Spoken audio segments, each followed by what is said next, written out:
Wow, isn't this great? I have to say, Scotland is amazing for supporting entrepreneurs and running events like this.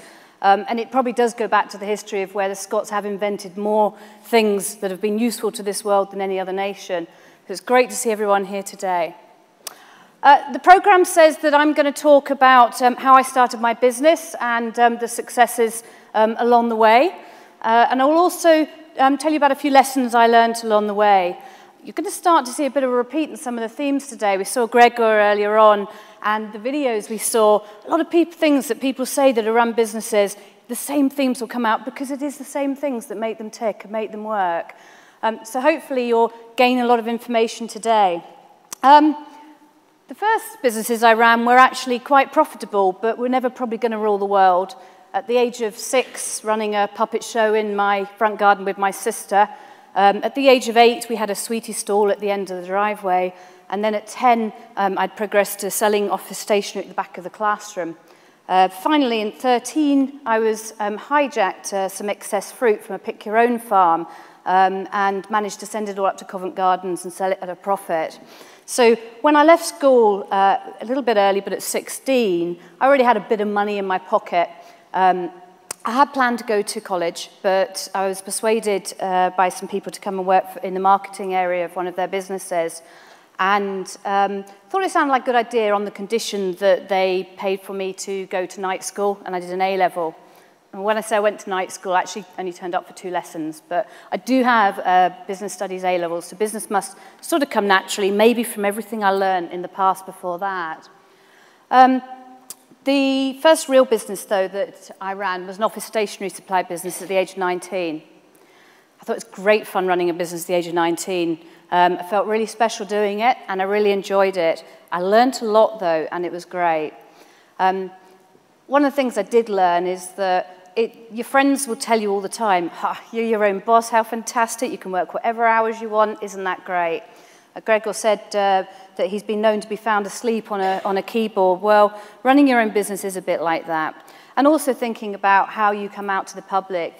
For example, if you run a shop and you turn up after the opening hours, the customers have already been and gone, they don't come back. Really got to think about things like that when you're into business.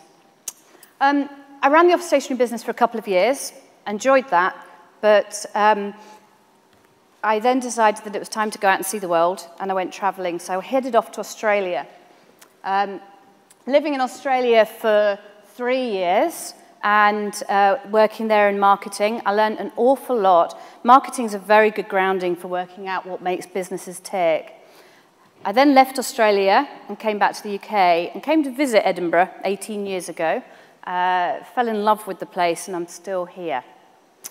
Whilst I was visiting Edinburgh, when I started to decide that I was going to stay, I was temping for a recruitment agency. And that recruitment agency turned around to me and said, have you ever thought about being a recruitment consultant? At that point, I said, well, what does being a recruitment consultant entail? They said, it's like running your own business. They immediately had my ears. I was very interested, and I thought, this sounds interesting, let's give it a go.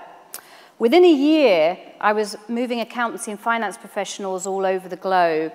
It was fantastic. It was my passion. I had lived and worked overseas. It gave me the opportunity to improve other people's lives at the same time as earning lots and lots of cash. I really enjoyed that. I progressed through the company very fast and was successful. And they got to a point where the business was looking at doing a management buyout in the future, and they needed to have a look at who could be a future director of the business in this buyout. They ran an assessment centre, and they looked at all the different skills and everything that you need to be an entrepreneur and see who were good to run a business.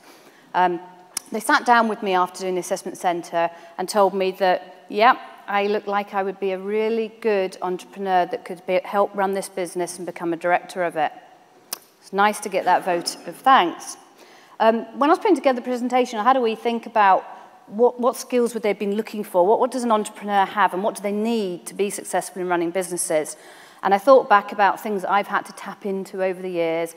I wrote down a list, and then I Googled it, and I found a really good article from Business Insider where they had these skills and personality traits in there. the two of them had a lot of synergy, actually. And I thought I'd just share them with you, and you can see if you can see yourself in these. If you can, I would suggest that you're probably going to be very successful at running a business. You might be unemployable, but you'll be good at running your own business. So you need to have passion, absolute. Resilience is absolutely critical. Confidence is there. Be decisive in making decisions and fearless. Financially prepared or have access to finances. Be flexible. Be able to see the bigger picture, but then zoom in when you need to.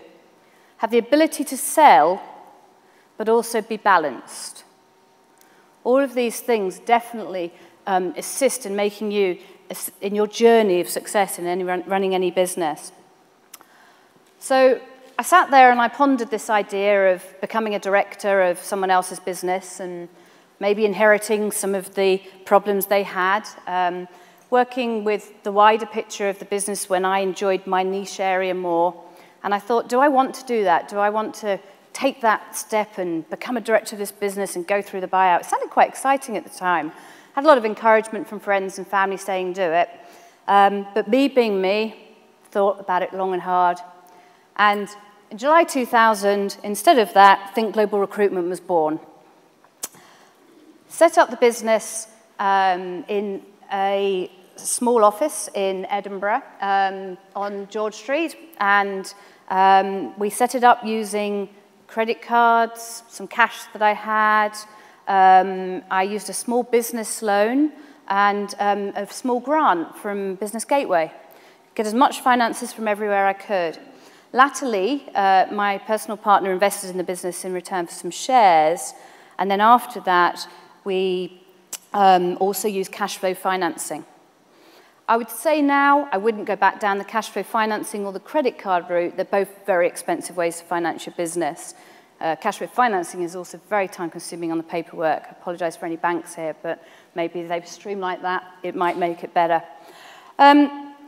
We then, we looked at all sorts of things. We looked at the whole running of the business. And one of the key things in running the business is making sure that you've got the culture set from right at the beginning. But not only the culture, but it comes down from you, but you've got to get the buy-in of all your teams. The way that we do that and address that over the years is that every single year from year one, we've had a team summer meeting every summer, and we all get together, and everybody in the business, right the way through from the receptionist to one of the consultants, the managers and the directors, all get together and we brainstorm what we want the business to be like. And the first year we wrote our mission statement. Then in latter years we wrote our vision, we wrote our mission, and we wrote some key values. We've evolved those over the years. We never changed them because they came down from the top and that's what we've always been passionate about. But as an example, these were the 6 key values we initially had. The year after, we then wrote all these long strung-out sentences behind all of them to try and explain them. And then this year, we actually ripped the whole lot away and decided just to make it far more simple by having just one sentence that explained what we were trying to say. And it really did cover all the other 6 things in one easy section. But what I'm most passionate about is our vision. I have to say the vision for me is one thing that it shapes everything we do in the business. Everybody believes in our vision. Everybody works towards it, and every decision that is made, you think, will this improve someone's life? We think about it when it comes to dealing with our candidates, our clients, and our own teams.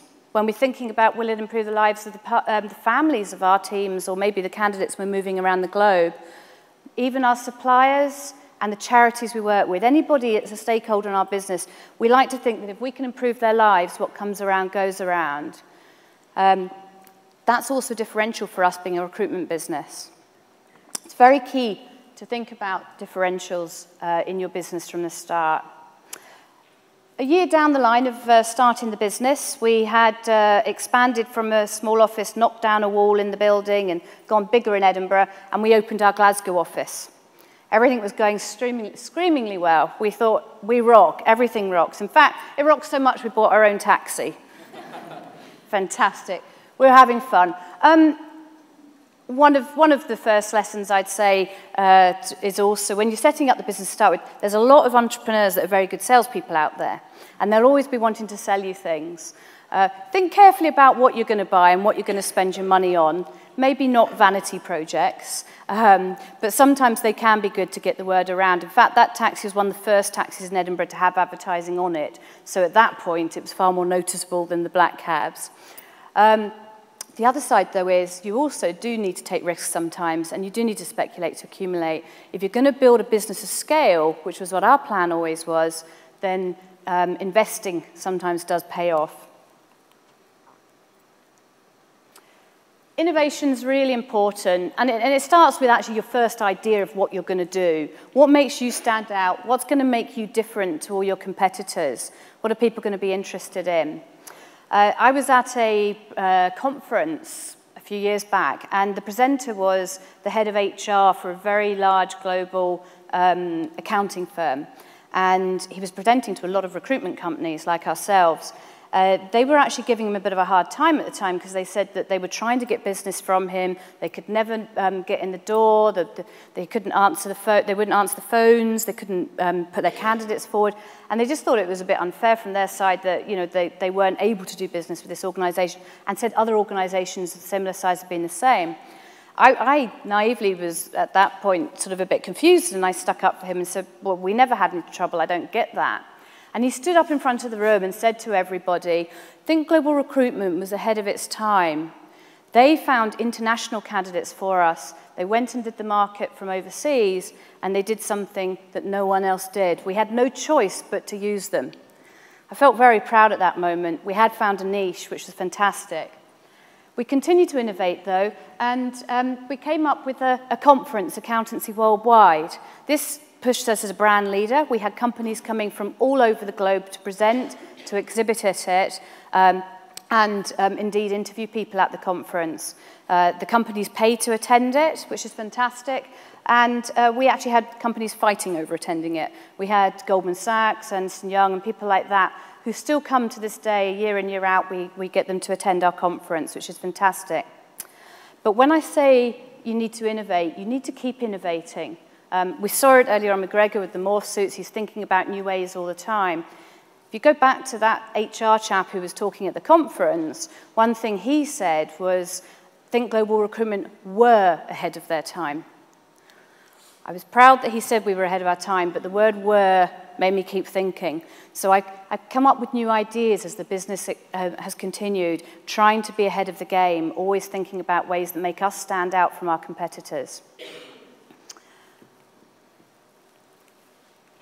After Glasgow came our London, New Zealand, and Australia offices.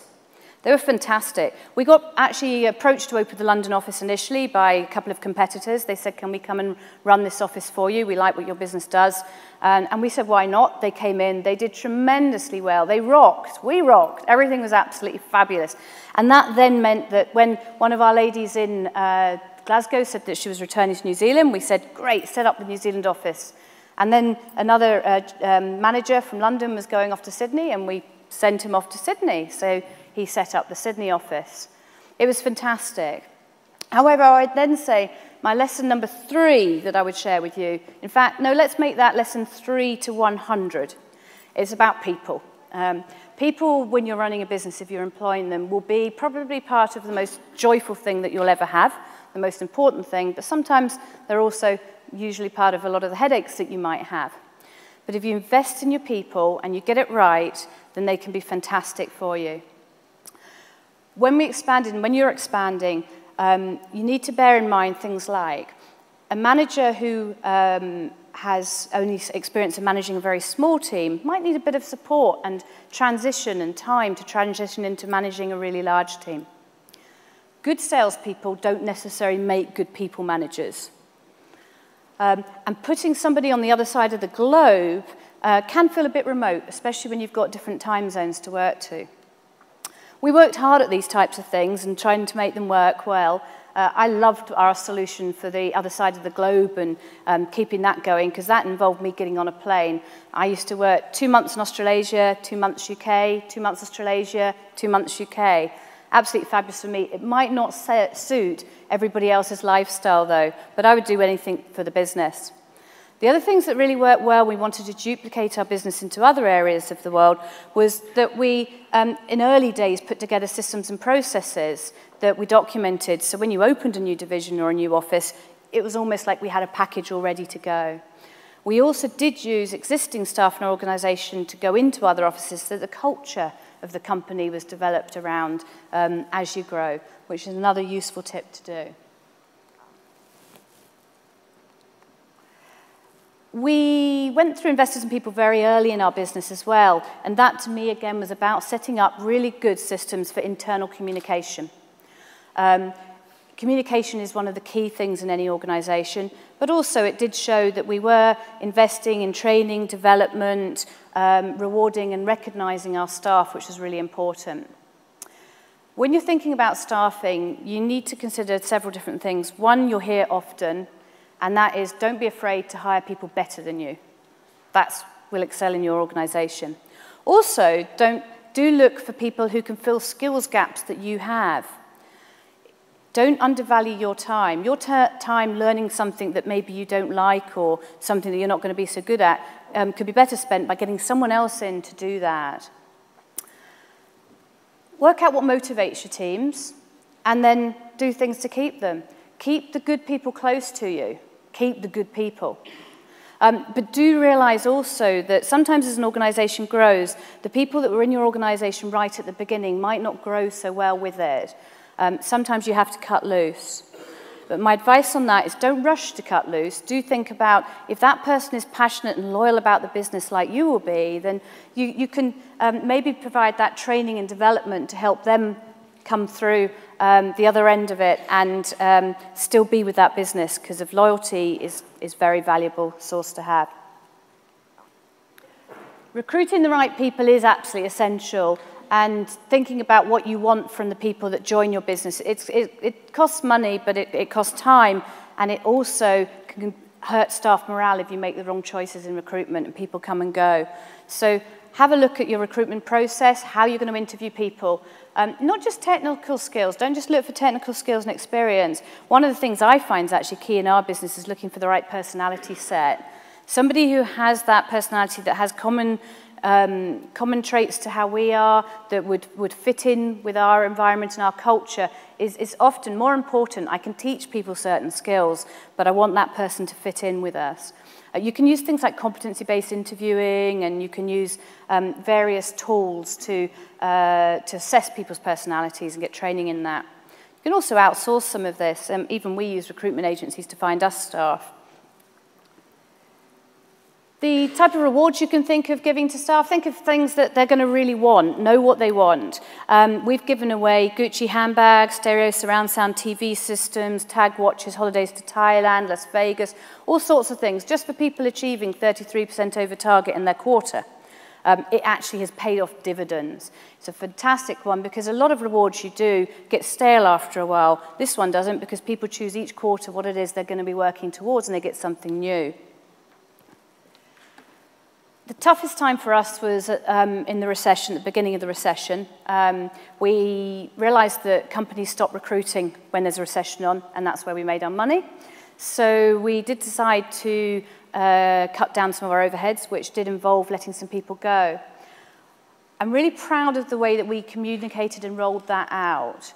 We had to roll it out across 2 different time zones and 4 different offices, keeping the people that we were hoping to keep happy, and then those leaving, making it as best we could an experience for them and as positive as experience as possible.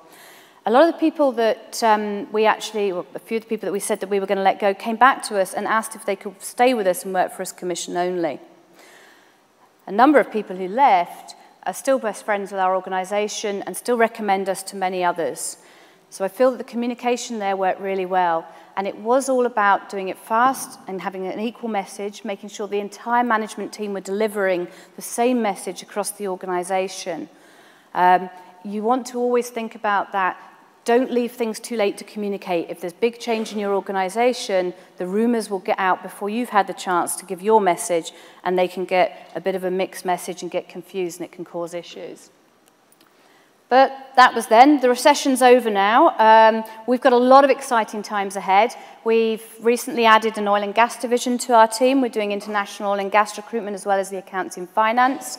We're setting up a series of webinars, and we've got really strong foundations in place, and we've got great succession planning. We're hoping to double our team in the next year and continue to grow from there. So it's all very exciting. The last thing that I would like to just suggest to you is, or offer advice, is that it is very much worth using advisors and using support groups and conferences like this. It's lonely at the top sometimes when you're running your own business. Over the years, we've tapped into many resources. In Scotland, you've got the Business Gateway, Scottish Enterprise, and indeed We Are the Future, who organise this fantastic event today. We also have a couple of networking groups that are very good for business owners. I've been a member of the Entrepreneurial Exchange now for about 13 years, and I met some amazing business people through that and heard some amazing stories. I've also learned a lot from what they had to, what they felt things were going. And We Do is another really good networking group in Scotland. I'd also would always say thank you to our non-execs we've had over the years and the coaches, Romney Rawes, John O'Sullivan, Kai Murray, Russell Dalgleish, who you're going to hear from later on. And also, probably part of my rock in running the business over all these years, through the times you go through, is my business partner, Cameron Perry, who has been a fantastic person to bounce ideas off and been very supportive. If anyone's looking for business partners, I always advise that you get the right person in there because they can really help. That's everything that I was going to cover. Other than to say, if anyone does want to contact me, they can feel free to contact me directly. I'm always happy to do coffee if people have got business ideas, want to brainstorm what they're doing. Of course, we're also looking at expanding, so if anyone knows anyone that would want to work for us, that would be fantastic. And I don't know if we've got time for Q&A? We can maybe do 2 questions. We've got time for 2 questions, apparently. So if we can just wait, if you've got a question, wait until the mic gets to you. So I think there's a guy at the end there. Hello. There we go. Hi there. So my startup's hiring. So I mean, what advice can you give for someone that's looking to make their first 1 or 2 hires? My advice would be to think about how you want to see them develop in the business. It's going to depend on what roles they're coming in, but often that person can be your number 2.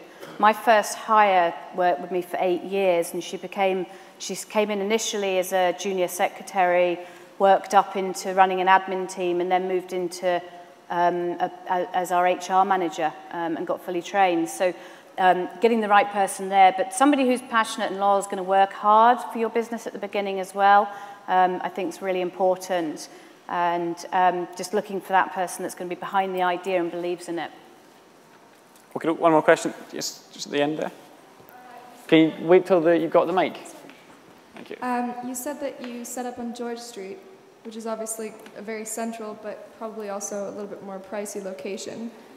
How far would you say that your location benefited your business in terms of, perhaps reputation, image? It's an excellent question.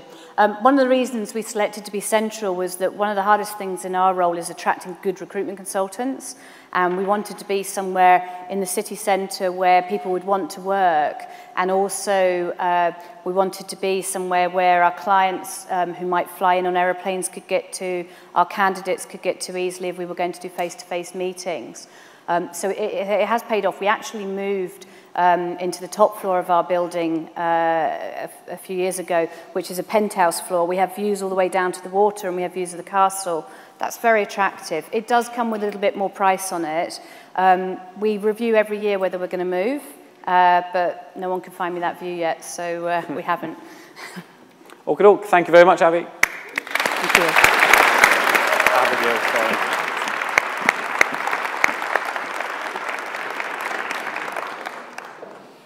I think it was really important what Abigail was saying, especially about team. I certainly know from our experiences how important it is that we've got a really strong team. And I think being able to foster good relationships with your team, because ultimately that's what's going to take you forward. And it's great to hear that Think Global Recruitment got some startup capital from Business Gateway and used Prince's Trust. So I really recommend that if you're starting up, to make sure you speak to Charlie or Jane at Prince's Trust to really see how they can help you out, because it's a really, really great resource.